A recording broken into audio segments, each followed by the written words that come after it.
Bien, muy bien, chicos. Entonces, hoy día vamos a hablar sobre farmacoterapia digestiva. Como ya les mencioné, hoy día no vamos a tener pasito de pre-test. Al final, con los que participen del post-test, voy a hacer un sorteo para ver quién se gana la lectura del resumen de esta vez, ¿no? Que es sobre el tratamiento contra el Helicobacter pylori. Entonces, hoy día nos toca ver 4 temas, pero todos están relacionados con la dispepsia. Primero vamos a ver el tratamiento de la dispepsia funcional, vamos a ver el tratamiento de la enfermedad por reflujo gastroesofágico, úlcera péptica, cómo se trata la úlcera péptica y también un poco del tratamiento erradicador del Helicobacter pylori y la gastropatía por ahí. Entonces vamos a ver estos 4 temas. Primero, a manera de resumen, vamos a comenzar mencionando los fármacos que principalmente van a estar involucrados en tratar estos 4 enfermedades que les estoy mencionando.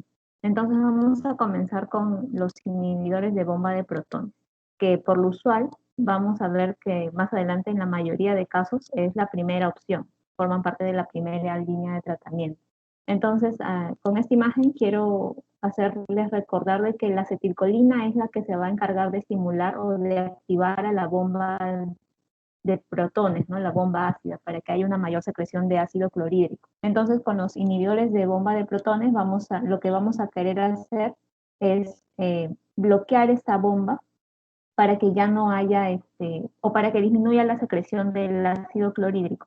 Entonces, acá vamos a ver un breve resumen acerca de las características farmacológicas de los principales fármacos, los principales inhibidores bombas de protones, que son estos, ¿no? Más adelante vamos a seguir conversando sobre esto, pero es solamente de manera general. Y también los principales efectos adversos que tienen este grupo farmacológico son, primero, la hipergastrinemia, ¿no? Esto es producto de que se inhibe tanto la secreción de ácido que es una respuesta en realidad refleja esto, ¿no? Pero eso vamos a ver que se presenta en mayor frecuencia cuando el uso ya es crónico, ¿no? Mayor de 8 semanas. En este caso también, como disminuye la secreción de ácido clorhídrico, se es más propenso a que exista un sobrecrecimiento bacteriano y también se altera la respuesta inmunológica a nivel digestivo, ¿no?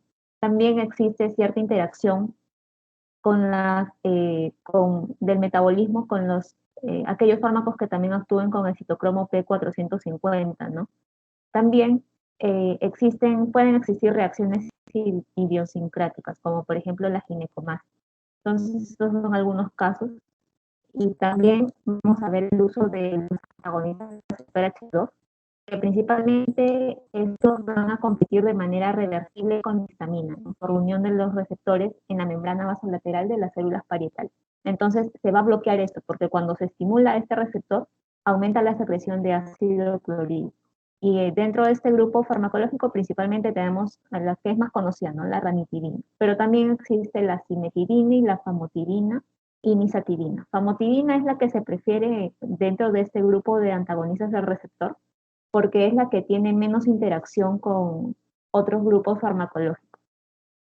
Y lo bueno de este antagonista receptor H2 es que la secreción de ácido gástrico disminuye en las primeras 24 horas hasta en un 70%. Entonces, es un buen fármaco por el cual se puede usar, pero tiene un efecto adverso que es el principal en realidad, que es el por el cual no se prefiere usarlo de manera tan prolongada, que es la taquifilaxia.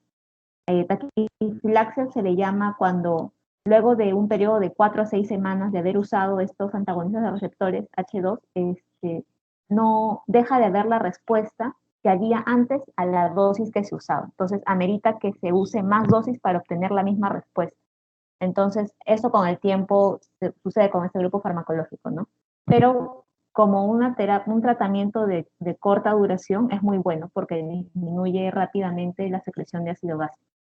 También lo bueno es que esto es una rápida absorción bioral y alcanza concentraciones máximas dentro de las 1 a 3 horas y es casi de inmediato cuando se administra por vía endovenosa. Entonces, en este caso podríamos hacerle una similitud con los inhibidores de bomba, ¿no? Que también tienen, acá también he puesto que existe el tiempo para alcanzar el nivel plasmático pico, la concentración máxima, también es en un tiempo similar, ¿no? Solamente que En este caso, tienen mejor respuesta, muchas veces existe mejor respuesta a este grupo farmacológico que a este, y principalmente justamente por la taquifilaxis.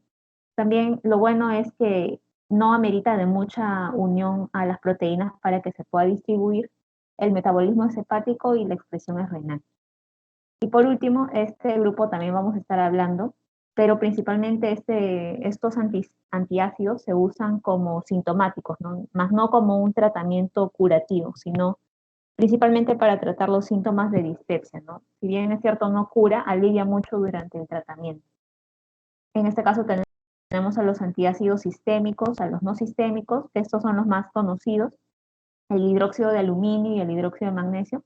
Sin embargo, los efectos adversos de este grupo de antiácidos es que el hidróxido de aluminio produce oscurecimiento de las heces y que se puede llevar a confundir incluso con hemorragias digestivas bajas, por eso no se prefiere usar. O en el caso del hidróxido de magnesio, que uno de sus efectos adversos más conocidos es que produce diarrea, ¿no?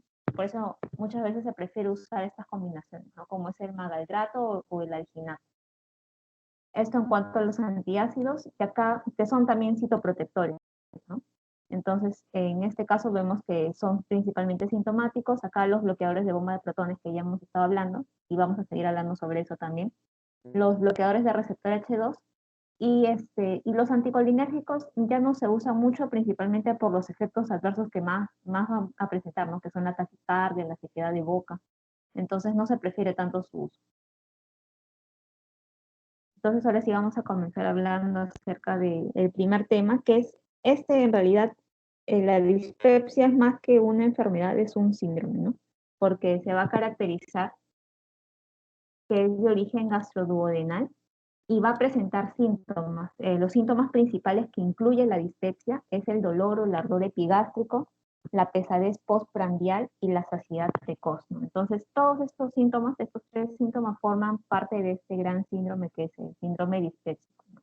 Y es importante saber acerca de la dispepsia porque tiene una manifestación heterogénea, ¿no? Entonces vamos a ver que incluso dentro de esta dispepsia a su vez se subdivide muchas veces, ¿no? Como en distrés postprandial o el dolor epigástrico. Y la principal importancia es porque hasta el 20% de la población presenta este síndrome y no necesariamente va a acudir al médico por eso, ¿no? Y también porque afecta mucho la calidad de vida. En cuanto a la clasificación que existe de dispepsia, existen tres tipos de clasificaciones, ¿no? Que es de acuerdo al origen de esto. Primero está la no investigada, la orgánica y la funcional. En cuanto a la no investigada, se le llama dispepsia no investigada en aquellas personas que por primera vez presentan este síndrome o que luego de haberlo presentado por bastante tiempo o por un determinado tiempo nunca han sido usuarios de alguna prueba diagnóstica. Entonces, recién por primera vez se le va a realizar una investigación en ellos. Y lo que debemos buscar en estas personas son los signos de alarma. Y como en nuestro medio existe una alta prevalencia de Helicobacter pylori, es lo primero que se tiene que pensar en caso de una dispepsia no investigada. En el caso de la dispepsia orgánica, que es lo que más adelante también vamos a hablar, en primer lugar tenemos como causa de una dispepsia orgánica las úlceras pépticas. Luego tenemos a la hacia congelado. Ya ver, voy a compartir mis datos de mi celular mejor, porque el internet debe estar feo.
Oye, chicos, ¿se me escucha bien?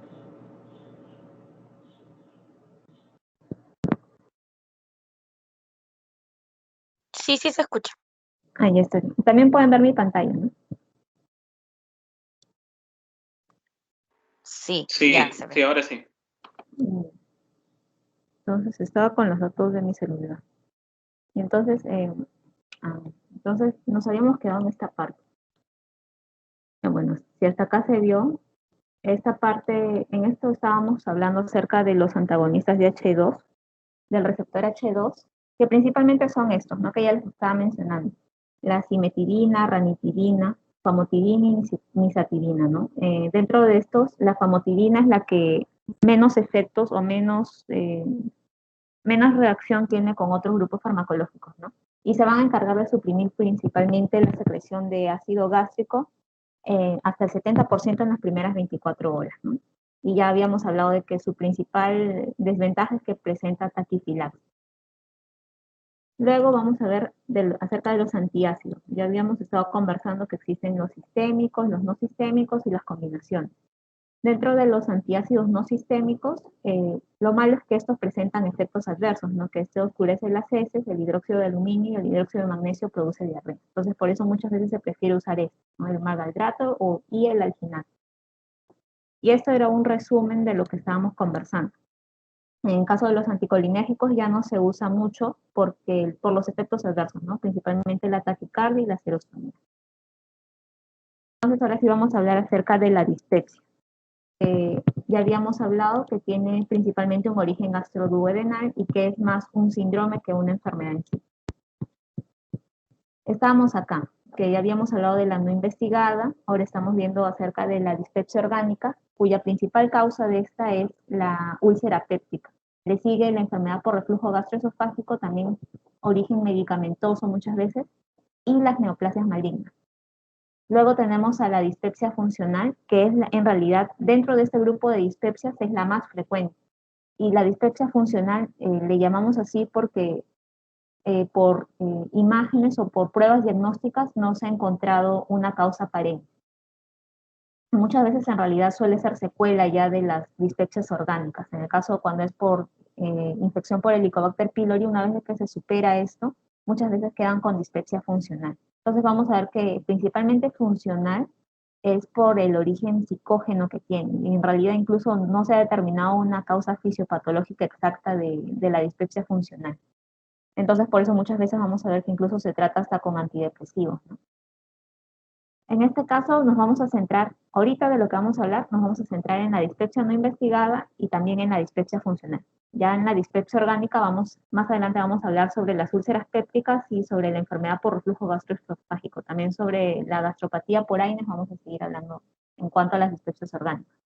Entonces, cuando hablamos de una dispepsia no investigada, habíamos mencionado que es la primera vez que la persona presenta estos síntomas o cuando o cuando anteriormente no se le ha hecho ningún estudio para poder hallar una causa aparente.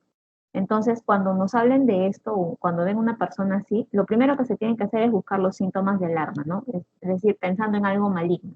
En este caso, pérdida de peso involuntaria, disfagia, urinofagia, si tiene anemia ferropénica que no tenga una causa aparente, o presente vómitos persistentes, o ya yendo a lo más maligno, ¿no? Masa palpable o linfadenopatía, y el antecedente familiar de cáncer gástrico.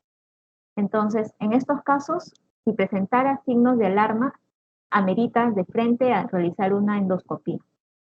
En el caso de que no se presente signos de alarma o sea una persona joven, como estamos en nuestro medio hay una alta prevalencia de Helicobacter pylori, hasta el 70 u 80%, amerita que se le testee y tratar la Helicobacter pylori de hallarlo, ¿no? Y si fallara el tratamiento recién se le realizaría la endoscopía. Entonces, esto es en cuanto a la dispepsia no investigada, que lo principal acá es buscar y tratar, ¿no? Entonces, en este caso no hay un tratamiento porque primero tenemos que buscar cuál es la causa de estos síntomas. Entonces, lo que nos interesa ahorita es la dispepsia funcional, que como ya había mencionado es cuando se le realizan las pruebas diagnósticas, no se encuentra la causa que está generando estos síntomas, ¿no? Entonces, una vez de que se han descartado los signos de alarma, eh, y no se ubica una normalidad, a esto se le llama dispepsia funcional, que es un diagnóstico de exclusión. Entonces. Y este a su vez se subdivide en tres: el síndrome de distrés postprandial, el síndrome de dolor epigástrico y una versión mixta de ambos, ¿no? Que es cuando ya presentan los cuatro síntomas: ansiedad, plenitud, dolor y ardor, pese a que no se ha encontrado ninguna normalidad. Y además, una vez de que se les tiene que haber descartado que no haya Helicobacter pylori. Entonces, en este caso, cuando no hay Helicobacter pylori, pero aún así presenta estos síntomas, o no hay algo que explique estos síntomas, se les inicia con el inhibidor de bombas de protones. Entonces, esta es la terapia de elección en el caso de una dispepsia funcional. Lo primero que se da son los inhibidores de bomba de protones, pero estos no se van a dar a dosis alta y se van a dar por un periodo de 8 semanas, o incluso, como muchas veces existe recurrencia de estos síntomas, se les da a demanda. También se puede dar antagonistas de H2. En este caso tenemos a la ranitidina, ¿no? O cimetidina. Entonces, pero no se ha demostrado que exista tan buena respuesta con los antagonistas de H2 como sí los hay con los inhibidores de bomba de protones. También, en muchos casos, se puede hacer uso de los procinéticos, pero esto ya es en última instancia, principalmente porque no existe buena evidencia respecto a estos fármacos y también por los efectos adversos que presentan, ¿no? Cuando hablamos de procinéticos, estamos hablando principalmente de la metoclopramida, o también existe un fármaco que se usa, que ha demostrado que tiene buena evidencia, que se llama acotiamida, hasta 100 miligramos 3 veces al día. Entonces, este, este grupo farmacológico se reserva como última línea, ¿no? Entonces, también muchas veces se puede dar los neuromoduladores, una vez de que ya en extremo ya no hay respuesta a lo anterior, recién ahí se dan los neuromoduladores, que en este caso son los antidepresivos tricíclicos, ¿no? Como a la amitriptilina o la desipramina, pero a dosis bajas. A 10 o 25 miligramos por la noche ha demostrado que existe buena respuesta. Cuando está buscando en la literatura en cuanto a los neuromoduladores, no se ha encontrado que exista buena respuesta con los inhibidores selectivos de la recaptación de la serotonina. Por eso es que les estoy mencionando los antidepresivos tricíclicos. Entonces, acá este es un flujograma que para poder entender acerca de una dispepsia, ¿no? Cuando viene alguien con una dispepsia no investigada por primera vez con estos síntomas, debemos discernir primero si es una persona menor de 60 o si es mayor o igual a 60 años.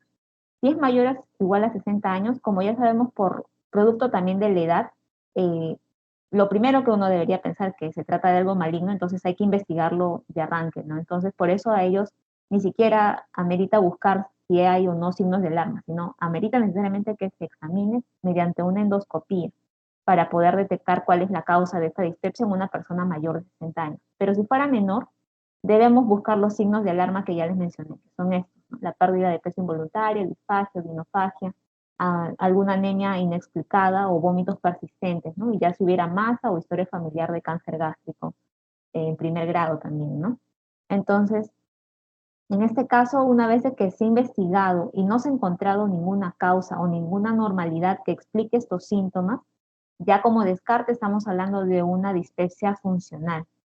Sin embargo, como ya habíamos mencionado en nuestro medio, amerita de que se determine si es o no por Helicobacter pylori. Entonces se tienen que hacer uso de las pruebas diagnósticas para el Helicobacter pylori.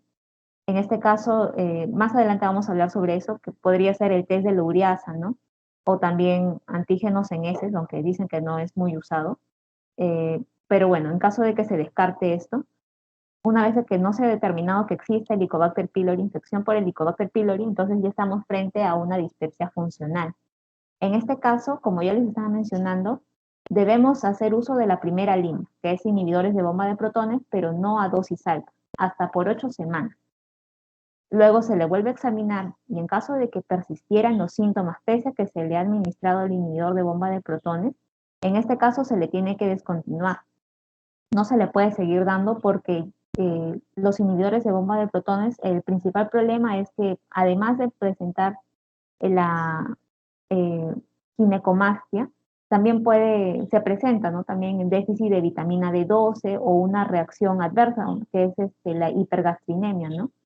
incluso puede interferir con el metabolismo del calcio, del consumo de vitamina D, entonces no se le da por un tiempo prolongado. En caso de que fallara el inhibidor de bomba de protones, hablando de una dispepsia funcional, ahí se intenta con los antidepresivos tricíclicos, ¿no? Hasta por 12 semanas, pero a dosis baja. Si aún así los síntomas persistieran, recién ahí se le administran los prokinéticos o los procinéticos, la metoclopramida o en este caso la acotiamida, ¿no? Que también ha demostrado buena respuesta, hasta por 4 semanas. Y ya si persistieran los síntomas pese a estos procinéticos que se les esté dando, amerita una reevaluación, volver a evaluarlo por endoscopía o también ya en última instancia psicoterapia, ¿no? Ya que se está frente a una dispepsia funcional.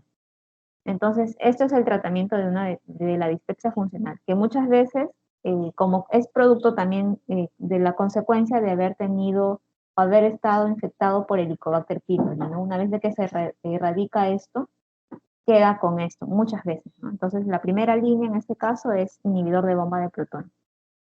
Ahora vamos a hablar acerca ya de las dispepsias orgánicas, que estamos hablando principalmente de la úlcera péptica y de la enfermedad por reflujo gastroesofágico. Entonces vamos a comenzar definiendo qué es la enfermedad por reflujo gastroesofágico, ¿no? Que en realidad en cierto grado el reflujo es fisiológico. El problema es cuando estos reflujos son continuos y se producen luego de las comidas o durante las noches y que están afectando ya la calidad de vida, ¿no? Entonces por eso amerita que se investigue cuál es la causa detrás. Entonces se define a enfermedad por reflujo gastroesofágico como aquellos síntomas o lesiones de la mucosa que a menudo se presentan de manera nocturna, ¿no? Y es producto de reflujo de contenido del estómago que genera síntomas molestos e incluso puede generar complicaciones, ¿no? Entonces, lo que ahorita nos vamos a centrar es en estos síntomas, en tratar en estos síntomas, no en las complicaciones. Y en cuanto a la fisiopatología, solamente para recordar, en este caso se presentan que los factores agresores son mucho mayores que las defensas, ¿no? Entonces, ya se está generando un desequilibrio a nivel del epitelio del esófago, ¿no? Entonces, existen 3 episodios que están involucrados en la fisiopatología. El primero son los episodios de reflujo gastroesofágico, que en este caso tenemos a las causas que están detrás del reflujo, ¿no? Aquellos que aumentan la presión, como por ejemplo las hormonas, los agentes neurales, los alimentos, y aquellos que aumentan o disminuyen la presión intraluminal en el esófago, ¿no? Entonces, estas son las causas detrás de eso. También tenemos la cantidad del reflujo, que muchas veces esto supera en realidad la capacidad que tiene el esófago para poder aclarar la acidez a ese nivel, o incluso la frecuencia. Es muy frecuente que se presente esto. Y en caso de la patogénesis de la esofagitis, es ya cuando la defensa de las mucosas ha sido superada por estos efectos nocivos producto del ácido que es regurgitado, ¿no? Entonces, en cuanto a la clínica, se va a caracterizar primero por la presencia de pirosis, que es lo más característico de esto. Luego que le sigue la regurgitación del ácido y ya los otros síntomas, ¿no? Que es el dolor torácico, la disfagia, la adenofagia, e incluso pueden presentarse síntomas atípicos, que es en este caso ya faringitis, sinusitis o una otitis media recurrente, ¿no? Incluso hasta se habla de que se relaciona con la fibrosis pulmonar idiopática, ¿no? Cuando ya estamos hablando de un reflujo ya de larga data. O incluso la tos por reflujo, ¿no? Por eso se habla que uno debe discernir si la tos es por vía respiratoria o por causa gastroesofágica. Entonces, esto en cuanto a los síntomas, y para recordar que el diagnóstico de la enfermedad por reflujo gastroesofágico principalmente es clínico, ¿no? Ya muchas veces incluso amerita el uso de endoscopía para poder establecer realmente qué está detrás, o la pH-metría ambulatoria de 24 horas, que según se menciona no se usa mucho, ¿no? No es solamente se usaría en casos de que no hubiera respuesta ante el tratamiento empírico que se da en el caso de la enfermedad por reflujo gastroesofágico. Entonces, en cuanto ahora sí a lo que nos interesa, que es el tratamiento, vamos a tener que este se divide en dos, principalmente el tratamiento médico y el tratamiento quirúrgico. El tratamiento quirúrgico no vamos a tratar de eso en este momento, pero principalmente consiste en en caso de que ya no hubiera respuesta a los inhibidores de bomba o ya se estuviera presentando alguna de las complicaciones. Lo usual es que no se llegue a esto, porque ya ha disminuido gracias al tratamiento médico que se da. Pero esto también lo van a ver en cirugía, ¿no? Que es en el caso de las funduplicaturas. Y en cuanto al tratamiento médico, que es lo que nos vamos ahorita a enfocar, principalmente se basa en las medidas higiénico-dietéticas junto con las medidas farmacológicas, ¿no? En cuanto a las medidas higiénico-dietéticas, lo primero que son elevar la cabecera de la cama al dormir, no consumir alimentos 3 horas antes de irse a dormir y perder peso, porque en cuanto a la pérdida de peso se relaciona que aumenta la presión a nivel gastroesofágico, entonces es un ambiente más propicio a que existe este reflujo, ¿no? Y persisten los síntomas. En cuanto al tratamiento farmacológico, una vez más, los inhibidores de bomba de protones se ha demostrado que existe mejor respuesta frente a estos fármacos que a los antagonistas de los receptores H2, ¿no? Y en caso de que no desaparecieran los síntomas, recién ahí amerita el uso de dosis altas de inhibidores de bomba de protones. Llamamos dosis altas cuando son 40 miligramos al día. Entonces, en este caso, los inhibidores de bomba que se usan son estos, ¿no? El omeprazol, lansoprazol, esomeprazol. Principalmente existe mejor respuesta al esomeprazol y al lansoprazol. Más adelante les voy a mostrar una tabla en la que se ha demostrado que existe mayor respuesta en cuanto a nivel de pH con el lansoprazol y el esomeprazol. También se puede usar los antagonistas del receptor H2 o ya en casos extremos son los procinéticos. Y en el caso de los antiácidos el uso es a demanda, ¿no? Principalmente no para curar los síntomas, sino para aliviarlos. Entonces, acá también este es un flujograma acerca de que una vez que se han descartado que exista o no síntomas de alarma, en este caso cuando no hay síntomas de alarma, se inicia con los inhibidores de bomba de protones a dosis estándar, ¿no? Son las dosis que acá ya les estaba mencionando, por 4 semanas, que pueden ir asociados o no a procinéticos. En este caso, cuando hablamos de enfermedad por reflujo gastroesofágico, el tratamiento es empírico, ¿no? Con los síntomas nomás se inicia la terapia farmacológica, a diferencia de la úlcera péptica, que vamos a ver que no es así. Entonces, si existe respuesta a esto, ya se denomina como que ya se ha curado esto, ¿no? Y ya no debería presentarse recidivas siempre y cuando se adopten las medidas higiénico-dietéticas que se están mencionando. Y si no hubiera respuesta, se le debe duplicar, se le da la dosis máxima de los inhibidores de bomba de protones hasta por 8 semanas. Y recién ahí se amerita que ya debería haber respuesta, ¿no? Y si no hubiera respuesta, se debe reiniciar con la dosis inicial, con las dosis bajas, por 4 semanas, hasta que se pudieran controlar los síntomas. Y ya si no hay respuesta, recién ahí se le realiza la endoscopía digestiva alta.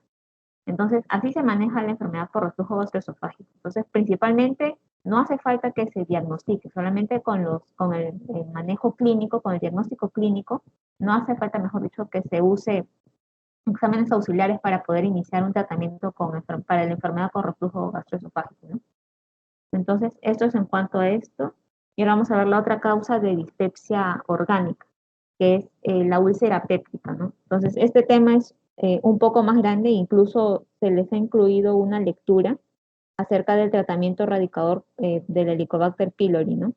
Entonces, cuando hablamos de úlcera péptica, nos referimos a un grupo de trastornos que afectan principalmente a la porción del duodeno y del estómago, ¿no? Y estas principalmente porque son zonas que están expuestas al ácido y a la pectina.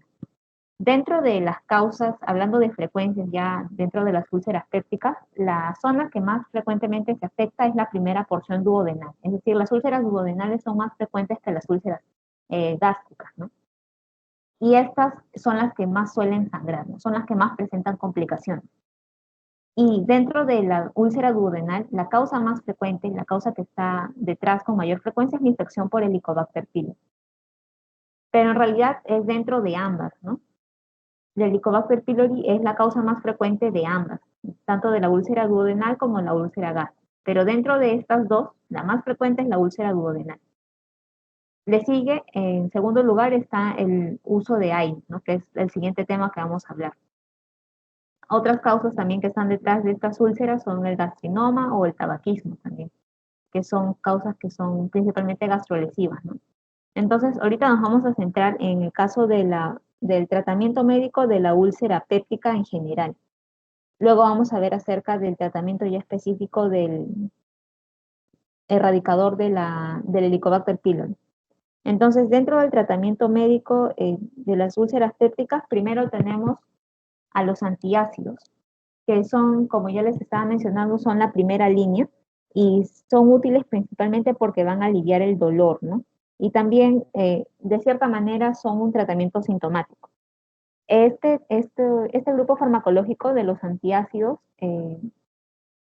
principalmente se va a usar una hora luego de las comidas y a demanda, ¿no? Y en este caso ya les estaba mencionando que el principal efecto adverso del hidróxido de magnesio, que es uno de los en realidad más usados, es que produce diarrea, ¿no? Y también incluso puede producir hipermagnesemia. En el caso del hidróxido de aluminio es que produce estreñimiento, incluso hipofosfatemia, ¿no? Y también el oscurecimiento de las heces, como ya les estaba mencionando. En el caso de los antagonistas H2, la famotidina es la que se prefiere porque tiene menos interacciones y la ranitidina dentro de este grupo es el más conocido, y lo bueno es que existe una respuesta casi inmediata cuando se dan los antagonistas H2, ¿no? Dentro de las primeras 24 horas se disminuye la secreción de ácido gástrico hasta el 70%. Entonces existe buena respuesta. En cuanto a los inhibidores de bomba de protones, son los más potentes y también son efectivos, ¿no? Ha demostrado buena respuesta cuando se administra estos fármacos que son parte de la primera línea de tratamiento, ¿no? Pero el problema es que tiene efectos adversos. En este caso, en primer lugar tenemos la ginecomastia y también la hipergastrinemia. Esto es cuando se administra ya de manera crónica y no se ha... Por eso es que les mencionaba que no se debe suspender a las 8 semanas, ¿no? Principalmente por este riesgo de hipergastrinemia, ¿no? Que puede generar todo lo contrario. Entonces, también existen interacciones con la absorción del hierro, del calcio, de la vitamina D, y también disminuyen los niveles de vitamina D2. Entonces, por eso se tiene que tener cuidado cuando se da este grupo farmacológico, ¿no? Y acá los más conocidos, el omeprazol, el lansoprazol, el pantoprazol, el esomeprazol. Entonces, en cuanto a cuál es mejor, acá he marcado que los que tienen mayor vida media son el esomeprazol y el lansoprazol. Y además que su pico plasmático lo alcanzan en 1 hora y media y 1.7 horas, ¿no? Y principalmente lo que acá nos va a interesar es que tengan mayor vida media, ¿no? Para que el efecto sea mayor. Entonces, en este caso se prefiere estos dos, esomeprazol y lansoprazol. Entonces, por eso es que estos son potentes y efectivos. En el caso ya no del tratamiento médico de la úlcera péptica, sino ya hablando específicamente del tratamiento erradicador del Helicobacter pylori, vamos a hablar un poco acerca del Helicobacter pylori. Este es un bacilo gram negativo, que es microerófilo y es de morfología curvada. Entonces, para diagnosticar al Helicobacter pylori, mejor dicho, para tratar al Helicobacter pylori, se tiene que diagnosticar. No se puede dar un tratamiento empírico contra el Helicobacter pylori. Se tiene que demostrar que la persona está infectada por eso para recién tratarlo. En este caso existen pruebas diagnósticas, ¿no? El cultivo, el test de la ureasa, el test del aliento con carbono 13, los antígenos en heces también, ¿no? En este caso, una vez que se ha diagnosticado, necesariamente se tiene que erradicar, ¿no? Y sobre todo si es que está asociado esto a úlceras, porque se ha demostrado de que al erradicarlo, los síntomas, no solamente de úlceras, sino también de la gastropatía que se pudiera estar presentando, disminuyen. En cuanto a las úlceras, favorece la cicatrización. Y principalmente, que es la causa principal por la cual se trata el Helicobacter pylori, es para evitar la recurrencia y reducir las complicaciones de las úlceras, ¿no? Entonces, esta es la razón por la cual se prefiere erradicar el Helicobacter pylori una vez que se ha diagnosticado. Entonces, para eso, como se va a hacer uso de manejo antibiótico porque es una bacteria, debemos determinar si la persona tiene o no alergia a la penicilina, ¿no? Y entonces existen hasta 4 líneas de tratamiento contra el Helicobacter pylori. Y principalmente el tratamiento es un tratamiento cuádruple. No es monoterapia, no son 2 fármacos, son 4 para asegurarse de que realmente lo erradique y se ha demostrado que existe mejor respuesta con este grupo con estos 4 grupos farmacológicos, ¿no? Entonces, principalmente una vez de que se ha discernido si existe o no alergia a la penicilina, en el caso de que sí existiera, se debe hacer uso de los inhibidores de bomba de protones cada 12 horas, del bismuto, de la doxiciclina, que es un antibiótico, y lo mismo con el metronidazol. Entonces, esto es hasta por 10 o 14 días. Ya si no funcionara o si no hubiera buena respuesta a esto, recién ahí se hace uso de la segunda línea. En el caso de que no hubiera alergia a la penicilina, la primera línea es lo que ya es más conocido, ¿no? Que son a lo que le conocen como OCA, ¿no? Que en este caso es el inhibidor de bomba de protones, el amoxicilina, claritromicina y metronidazol por 14 días. Entonces, lo que sí nos tenemos que acordar en este caso son la primera línea, ¿no? En caso de que exista alergia a en el caso de que no exista alergia a la penicilina, en el caso de que sí existe, ¿qué se tiene que dar? Si existe es inhibidor de bomba, bismuto, doxiciclina y metronidazol. Y si no existe es eh, inhibidor de bomba, amoxicilina, claritromicina y metronidazol. Entonces, de esto no se vayan a olvidar. De estas dos, de la primera línea, en el caso de que sí existe alergia a la penicilina y si no existe alergia a la penicilina. Entonces, también dentro de la gastropatía por AINES, que es, los AINES son la segunda causa tanto de úlcera gástrica como de úlcera péptica. En este caso vamos a, primero, incluso es más importante que podamos saber esto porque ya antes del parcial habíamos estado viendo de que muchas veces el manejo del dolor amerita, principalmente de un dolor crónico de origen no canceroso, es el uso de AINES, ¿no? Entonces, muchas veces existe abuso de estos fármacos, principalmente porque al manejar el dolor existe buena respuesta a ellos, ¿no? Entonces, muchas veces produce hasta úlceras, incluso hemorragias gastrointestinales, ¿no? Entonces, el mecanismo de daño de los AINES principalmente son dos, ¿no? A nivel sistémico y a nivel local. El principal mecanismo acá es el sistémico, porque actúa a nivel de las de las prostaglandinas, ¿no? Hablando específicamente de la COX-1, de la ciclooxigenasa tipo 1. Es lo que, cuando se bloquea esto, es lo que más daño gastrointestinal produce. Y a nivel local también daña, pero esto es principalmente sobre la mucosa, ¿no? En cambio, a nivel sistémico ya es más grande es el daño que produce acá, ¿no?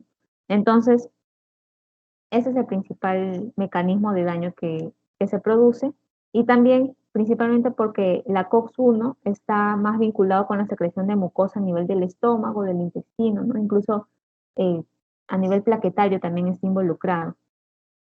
Dentro de la clínica, una vez de que eh, ya se ha mostrado daño por el consumo de AINES, lo común es que se presente por dolor epigástrico leve y con algunas complicaciones agudas, ¿no? Como ya les estaba mencionando, principalmente la hemorragia digestiva alta. Entonces, cuando viene una persona así, por eso es que hay que discernir si se trata de una gastropatía por AINES o puede ser también por Helicobacter pylori, ¿no? O si ya más aún peor, si se trata de una úlcera, que ya es una complicación también, ¿no? O que esté sangrando esa úlcera. Dentro de los signos, ya esto es, lo más común en realidad con los AINES es que se presente náuseas y vómitos. Y ya lo extremo es que hay hemorragia, perforación, penetración u obstrucción.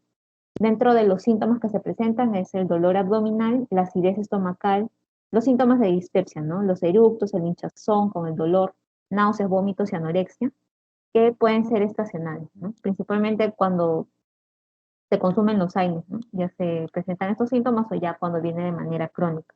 Entonces, existen factores de riesgo para desarrollar las complicaciones gastrointestinales con los AINES tradicionales, ¿no?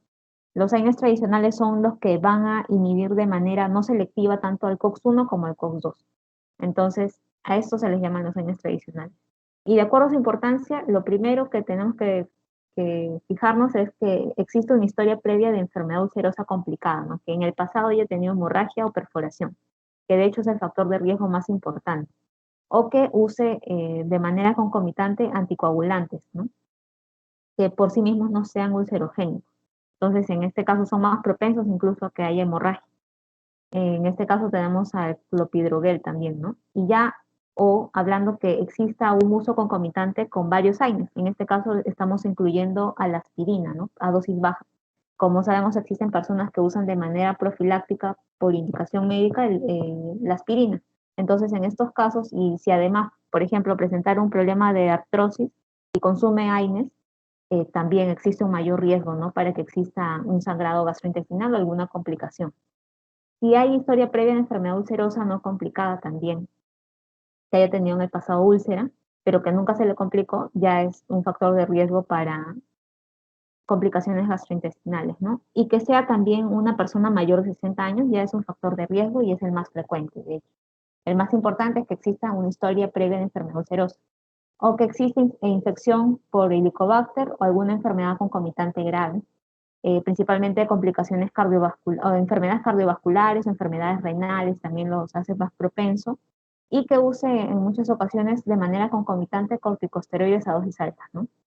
Aunque estos de por sí no son ulcerogénicos, pero de todas maneras es un factor de riesgo. Entonces, ¿qué AINE debemos usar? Si estamos hablando de las complicaciones gastrointestinales, deberíamos buscar el AINE menos gastrolesivo, ¿no? Pero para eso tenemos que tener más consideraciones a la hora de usar AINE. Primero es la edad, ¿no? Porque ya sabemos que tener más de 60 años es un factor de riesgo para complicaciones gastrointestinales. Entonces debemos considerar la edad de la persona. Luego, si usa o no de manera concomitante la aspirina, qué, qué grado de afectación renal tiene, porque acordémonos que los AINES son nefrotóxicos, a la larga llegan a ser nefrotóxicos, y debemos usarlo con precaución en casos de que tengan enfermedad renal crónica de grado 3, ¿no? Y también tener en cuenta los factores de riesgo que existen para complicaciones gastrointestinales, que ya estábamos mencionando, o las complicaciones cardiovasculares. Entonces, esta tabla es la que nos interesa cuando hablamos de qué tipo de AINE usar o qué tipo de tratamiento usar en el caso de que exista riesgo gastrointestinal y riesgo cardiovascular, ¿no? Entonces, para poder determinar qué grado de riesgo gastrointestinal presenta, hace falta valorar los factores de riesgo, ¿no? Que son los que ya estábamos hablando. Si ha tenido una historia de úlcera péptica, la edad que sea mayor o igual a 65 años, si usa dos o más AINES de manera simultánea, acá se incluye la aspirina, si usa algún antiagregante plaquetario, algún anticoagulante, algún corticosteroide, o incluso inhibidores selectivos de la recaptación de serotonina, ¿no? Por eso es que en lo anterior estábamos hablando de que no se usa, no se ha demostrado buena respuesta, más bien porque aumenta la acidez muchas veces al usar estos inhibidores selectivos de la recaptación de la serotonina, o que haya tenido una infección por Helicobacter pylori, o con morbilidad grave, ¿no? Entonces acá se les va a estratificar en bajo riesgo, un riesgo moderado, un riesgo alto. Bajo riesgo es cuando no tiene factores de riesgo, ¿no? Y tampoco toma aspirina. Un riesgo moderado cuando tiene de 1 a 2 factores de riesgo, pero no ha tenido una historia ulcerosa y tampoco recibe anticoagulación. En el caso de un riesgo alto es que ya haya tenido una historia de úlcera complicada o que esté anticoagulado o que tenga más de 2 factores de riesgo. Entonces, esto así se le estratifica para determinar el daño gastrointestinal que podría presentar con el uso de AINES. Entonces, para esto, como ya estábamos hablando, principalmente para los AINES tradicionales, ¿no? Que no son selectivos para, no se van por uno, no van para el COX-1 y COX-2. Entonces, por eso es que se crearon los inhibidores selectivos del COX-2, que son los conocidos como los COX-CIPs, ¿no? Entonces, estos más adelante vamos a ver a quiénes se incluye. Existen los de primera y los de segunda generación, ¿no?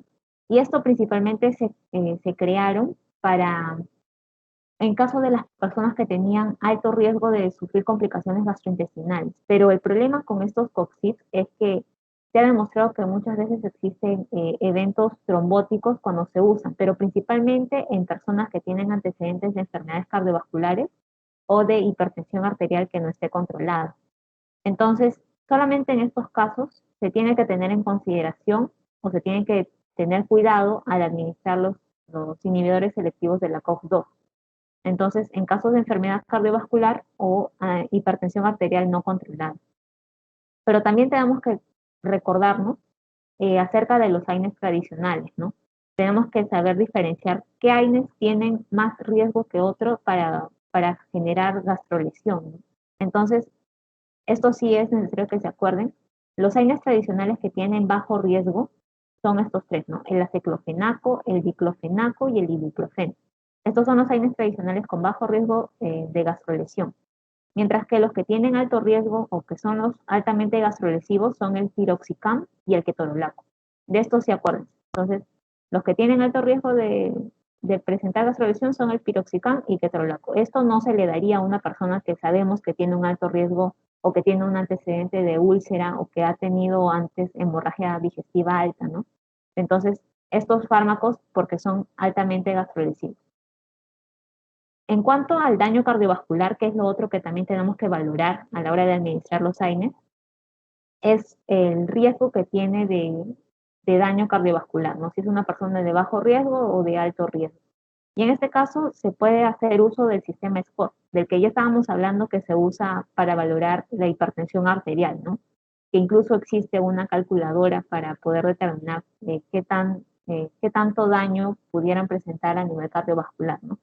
Entonces, o si no, se puede discernir también si consume o no consume aspirina. Si consume aspirina, tiene un alto riesgo cardiovascular y si no consume es porque hay ausencia de riesgo cardiovascular.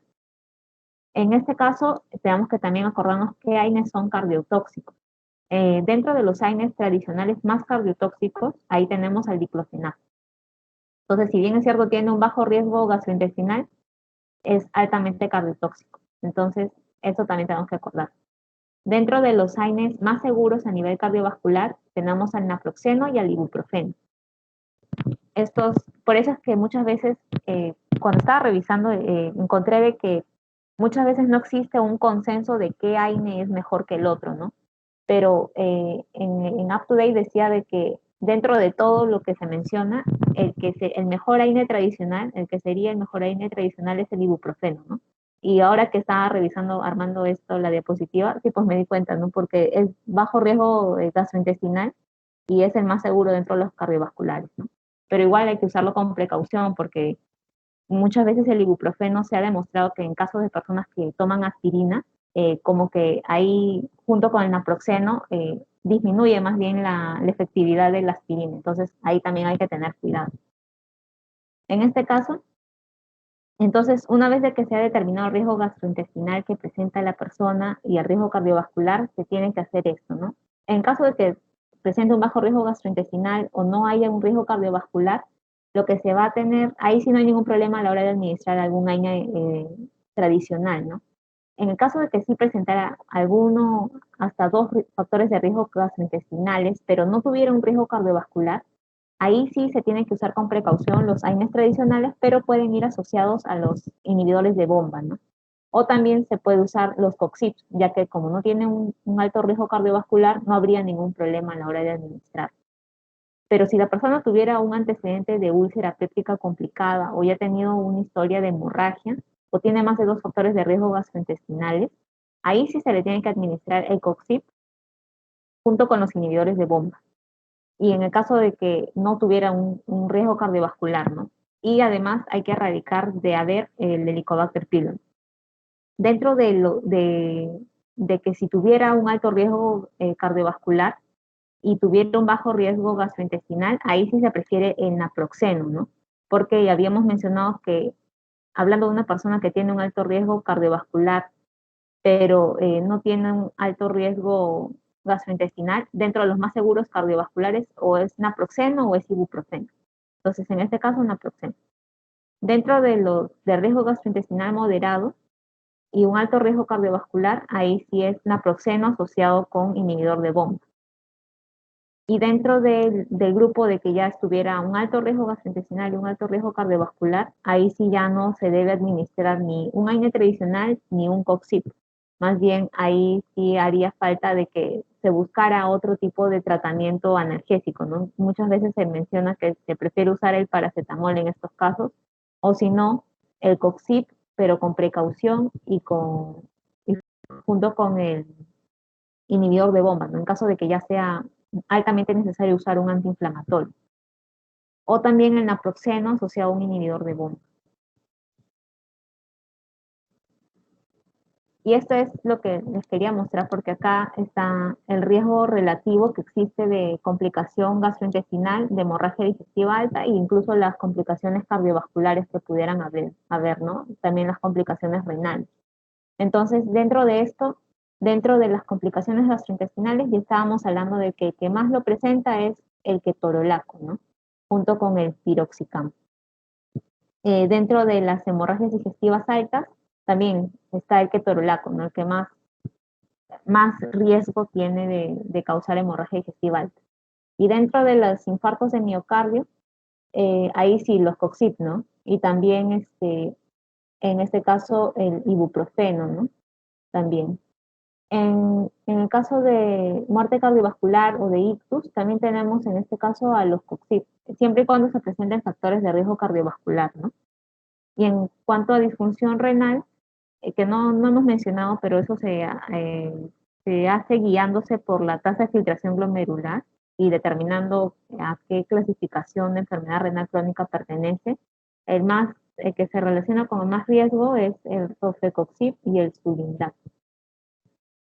Entonces, en caso de las personas que usan dosis baja de aspirina, si bien es cierto, en este caso estas personas ya reciben de manera profiláctica la aspirina, se debe administrar junto con esto inhibidores de bomba de protones, ¿no? Incluso muchas veces se habla del uso de misoprostol o de lansoprazol, que ya estábamos hablando que tiene un tiempo de vida media muy largo, ¿no? Junto con el esomeprazol. Por eso es que estos dos se prefieren usar en cuanto a manera de prevenir que hayan complicaciones gastrointestinales, ¿no?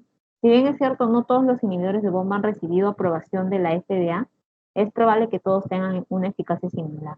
Entonces, en este caso, los preferidos son lansoprazol y esomeprazol, cuando se usa junto a la aspirina a dosis baja. Y también se hablan de las medidas preventivas. Siempre hay que revisar la indicación del AINE, tampoco hay que usar, no hay que usar muchos AINES en situaciones, o se prefieren usar AINES en situaciones en las que se podría elegir fármacos menos tóxicos, ¿no? Por ejemplo, el paracetamol, en caso de analgesia. Por eso que se hablaba de que si es muy necesario el uso de antiinflamatorio, recién ahí hay que usar AINES en caso de personas que tienen alto riesgo cardiovascular y alto riesgo gastrointestinal. También es necesario que usemos el AINE menos tóxico, por eso es que les mencioné lo anterior, ¿no? ¿Qué AINES tradicionales eran más gastrolesivos, más cardiotóxicos? ¿Cuáles eran menos gastrolesivos y menos cardiotóxicos? ¿No? Entonces, dentro de los gastrolesivos, de los menos gastrolesivos, que es lo que ahorita nos está interesando, es recordar que estos tres son los menos gastrolesivos dentro del grupo de los AINES tradicionales, ¿no? El aceclofenaco, el diclofenaco y el ibuprofeno. También se prefiere usar la dosis mínima eficaz y usar los AINES por el menor periodo de tiempo posible, ¿no? No hay que usarlo de manera prolongada. Y si hubiera algún consumo de AINE, ya no se prefiere usarlo en asociación con algún otro anticoagulante o más aspirina o algún antiagregante plaquetario, ¿no? Ni siquiera con los corticoides a dosis alta, como ya lo estábamos mencionando.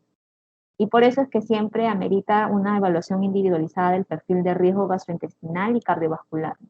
Entonces, por eso es necesario que nos acordemos de qué AINE es ideal para cada persona de acuerdo a su perfil de riesgo y siempre garantizar, en caso de que sea muy necesario usarlo, la gastroprotección. Entonces, eso sería todo, chicos, de este tema.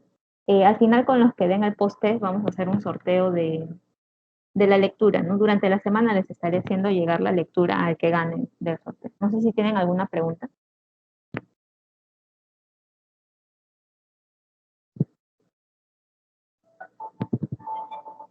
Bien, entonces vamos a hacer el post-test.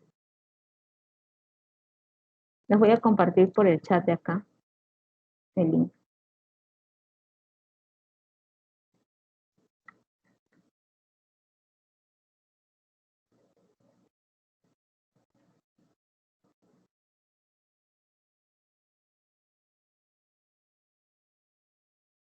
Ya les mandé el link. Vamos a contar a partir de ahora 10 minutos. Son 5 preguntas. ¿No?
Muy bien.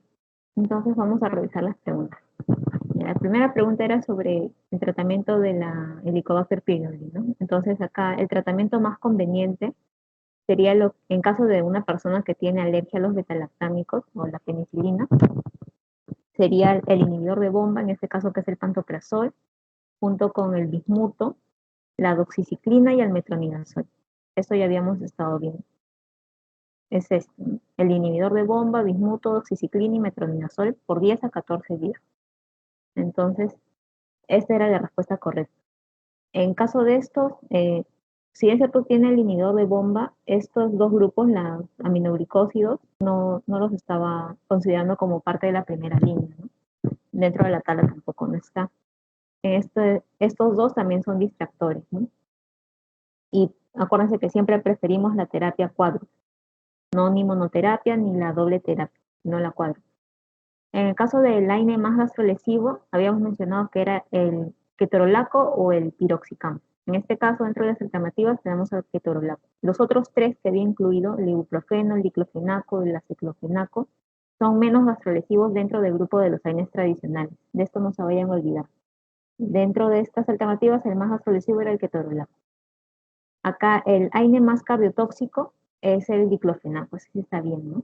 Los otros sí eran distractores. En el caso del ibuprofeno era menos cardiotóxico, el paracetamol no es un AINE, ¿no? Y el naproxeno tampoco lo había incluido. Entonces, dentro del tratamiento de dispepsia funcional, la primera línea habíamos mencionado que era el inhibidor de bomba de protones hasta por 8 semanas, ¿no? Ya luego, a partir de eso, se comienza a migrar a antidepresivos tricíclicos o si no ya en última instancia los procinéticos, ¿no? Los antimuscarínicos habíamos hablado de que no se usan por los efectos adversos que se tienen, ¿no? De taquicardia, serotonina. Y dentro del tratamiento de alergia, primero tenemos a las medidas higiénico-dietéticas junto con el uso empírico de los inhibidores de bomba de protones, ¿no? Hasta por 8 semanas también. No se da solamente inhibidores de bomba a dosis altas, más bien es todo lo contrario, sino a dosis bajas, ya si no hubiera respuesta recién esa dosis alta.